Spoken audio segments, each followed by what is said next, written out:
what kind of washing machine, car wash place don't take quarters, bro? What?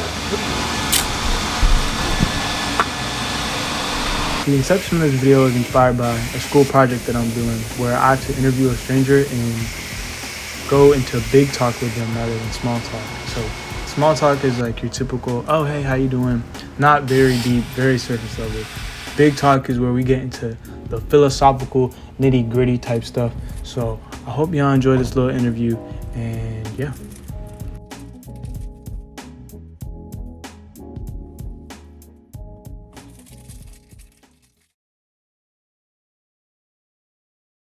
All right, so I appreciate you sitting down with me doing this, but can you just introduce yourself real quick? Hi, my name is Harrison Donaldson. I'm a junior TV film major, playwriting minor from Harlem, New York. Okay. And would you say we know each other very well? Not really. We've met, a couple of times. I knew you since sophomore year, but we've only talked a brief amount. Right. All right, so basically, I already hit you with the rundown about what the interview is about. But what are some things that your parents did in your childhood or even now that you would change, or things that you wouldn't agree with?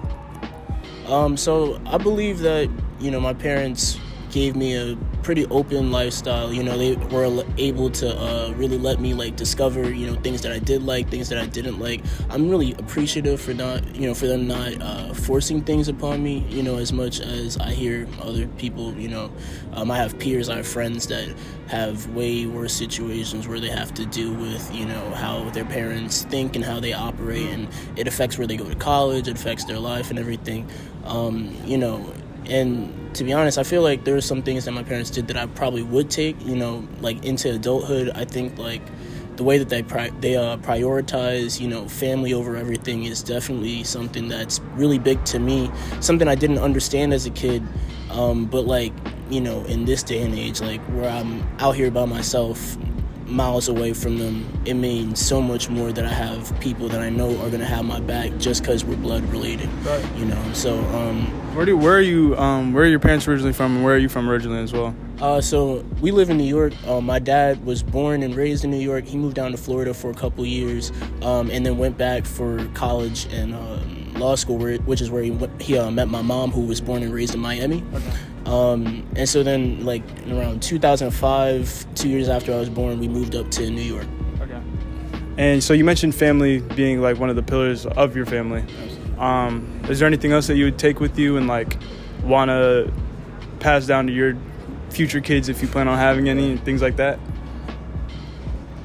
I'd definitely say I think a great way to parent is guiding without telling, giving your kid information that he, she, or they can take, wherever they want without having to implement your own, thoughts or your own ideology onto them. I think that's very important because not only there's not only a generational difference between parents and kids, but there's also just how they came up, what socioeconomic situation you're coming from, and everything like that. I think that there are some things about me that my kids might not like, and so I want to make sure that I don't even express those to them in a way that could be harming or damaging to them to shape who they are, because there's so many people that I know that have been shaped by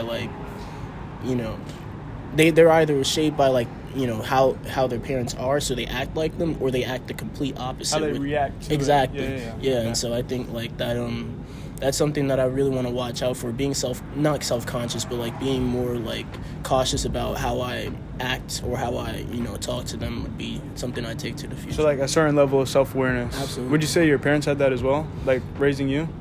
Absolutely. I think there were, the more I do think about it, I think there were times where my mom or dad they would be very, not strict, but they would be very they'd kind of push on the education part, the academic part. I appreciate there's that aspect of it, but I understand where the importance of academics and education and everything. But the side of it that I do appreciate is that they would allow me to study anything regardless of what I wanted to do. Yeah. And so I think that They just wanted you educated. It didn't really matter what. They just wanted you to be educated. Exactly. You know, so like wanting the best without having your own vision for it, letting it be your true like kid's vision is something that I think is crucially important because everybody's different. Do you have any questions for me? What would you not take from your parents, or what would you take from your parents? So I have a very similar situation to you where my parents are pretty open. I would say, like, even at first, like, with my YouTube channel, like, they were super against it. Like, that was... But I understand why. Like, it was out of, like, for my safety. Right. But I feel like having just, like, a level of trust in your children, and I understand at a certain age it probably doesn't make sense, but, like, I was 18 when I started, 17, 18. So, like, by that point, I feel like I had a solid head on my shoulders to, like, make my own decisions. So I would just say, like, I want to be able to have a little more faith in what my kids' ability is, because I do understand, like, they were just trying to keep me safe, but at the end of the day, the world's not safe. Yeah, absolutely.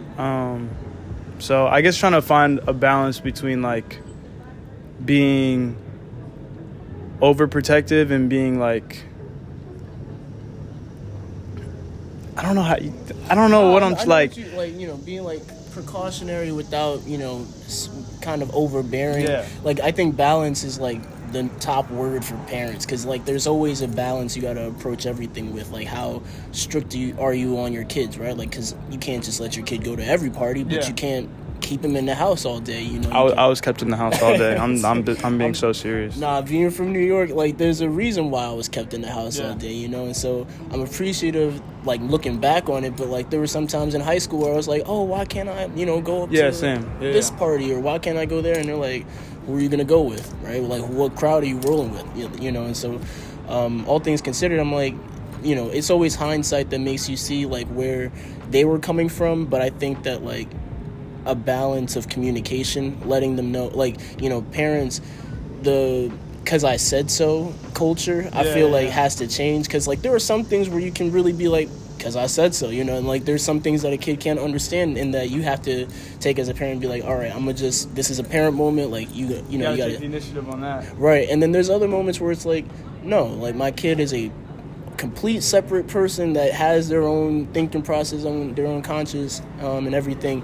And so there might be something I need to explain to them, you know. So it's like, you know, I like, yeah, like, it's like, you know, you have to explain, like, okay, this is why you shouldn't be able to do this, right? Not just, oh, don't go to this party, but don't go to this party because you don't know who you're, you know, partying with, right? It teaches you, like, okay, so that in the future, like, when I go to parties now, I now know, okay, where is it at? Like, you know, who's going to that? And now I know why.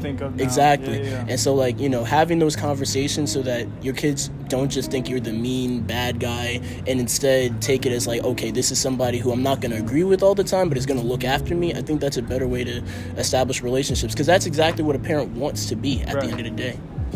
I think you made a good point, because I feel like being able to have like that open dialogue, that communication with the parent is like something that not a lot of people have, but I feel like in your case that'd be or in everyone's case it'd be super beneficial to have, and it allows for more of a understanding between both parties rather than just I said so type of deal. Any final remarks for this conversation? I think we're gonna close this out. I think, you know, having a good give and take with your kid, like, and understanding where not only they are in life, but where you are in life, can help build your relationship. Because, like, understanding where you are in life, understanding that you came from a household that might have been stricter or a lot more, lenient towards stuff, can help you say, okay, this is why my parents were like this. This is why I am who I am today. So how should I govern my kid? And then understanding, like, okay, my kid's 7 or versus like 17. You know, a lot of parents might not have that, that might not connect to them. It's just a kid. Like, right. So many times, even me, my friends, we come home and we're like, you know, we're adults now, right? Like, you know, you don't have to police us, parent us the same way you used to. Of course, we accept your parenting. We love your parenting. But at the same time, like, modify, adapt and everything. So I think that's definitely, something I would let everybody know and everything. Thank you, man. Appreciate it. No problem, man. Thank you for for this interview and everything. Nah, this is dope. Yeah. You did I'm so glad I. Man.